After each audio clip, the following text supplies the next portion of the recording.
All right, let's discuss this further with Eastern Europe expert Sergej Sumlenny, who joins me now from Berlin. Sergej, good to have you on the show. I want to begin by asking you if you think that the dangers around the attack on Ukraine by Russia and what it poses to Europe or the European Union different to the dangers and threats that Eastern Europe faces. Hi, and thank you for having invited me today. Now, of course, it's dangerous because for Vladimir Putin and for the Russian elite, the war against Ukraine has never been a war against Ukraine. They have said it like many times before and continue to repeat it now that they see themselves in a global war against NATO.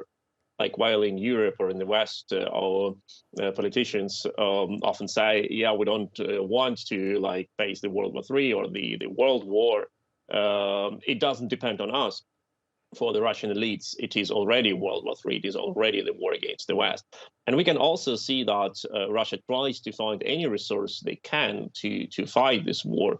Like they use like unconditional hybrid methods in Belarus. They try to purchase drones from Iran, etc. So for them, it is the war against the West. And of course, if they would be successful in Ukraine, they would never stop. They will go further. Okay, let me ask you this then. I mean, as it is, there are 8 NATO battle groups ranging from the Baltic Sea down to the Black Sea. If Putin sees the war in Ukraine as a war against the West, is this mobilization of these battle groups, is this a further provocation for the Russian president? Oh, I would say like there can be no such thing as a provocation against Russia. Like Russia has attacked Ukraine for the first time in 2014, completely unprovoked. Ukraine was a neutral country. In Ukrainian constitution, there was clearly written that no foreign military bases can be opened in Ukraine, except of the Russian ones in Crimea. So Russia was privileged. According to Ukrainian polls back 2014, like over 60% of Ukrainians saw Russia as a friendly state. Still, Russia has attacked. Now, like in 2022, we have seen that Russia unprovokedly attacked Ukraine under the pretext of the NATO expansion or some other things. But in the fact, nothing of this has happened. Like the delivery of weapons to Ukraine started after Russia took its aggressive steps. And look further, like Russia always said that the expansion of NATO would be seen as a threat for Russia, and Finland and Sweden, as soon as they will join NATO, it will be a huge threat for Russia. But it's just the hot air. It's just nothing, because the day when Sweden and Finland had signed their memorandum with NATO about joining the NATO alliance, Russia said openly, "Oh, we don't see it as a threat," and more, they have pulled back Russian divisions from the border to Finland and Sweden and brought them to Ukraine. So Russians don't see NATO as a threat, as an aggressive threat, like as something that would attack Russia.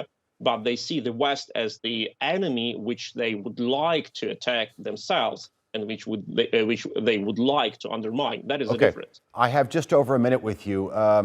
What we've seen from the annexation of the 2014 operation against Crimea is, for Russia, the Black Sea is strategically, politically, commercially, militarily, it's extremely important for Russia. From the perspective of other sort of NATO countries that border the Black Sea, whether it's Romania or Bulgaria, put this into perspective for us, the current issues of the Black Sea. Russia tried to block the Black Sea by naval exercises since years, and Russia tries to make the Black Sea to internal sea, which they have not been succeeding in after the destruction of the Russian flagship Moskva. So now Russian Navy is being pulled back to the eastern harbors of Russia in Novorossiysk and in others. So Russia may want whatever they want, may wish whatever they want, but they cannot control the Black Sea. And other nations were ready to cooperate with Russia on this area, but it was Russia who violated the treaties. Okay. Sergej Sumlenny, thank you very much for joining us here on the NewsHour. I do appreciate your analysis.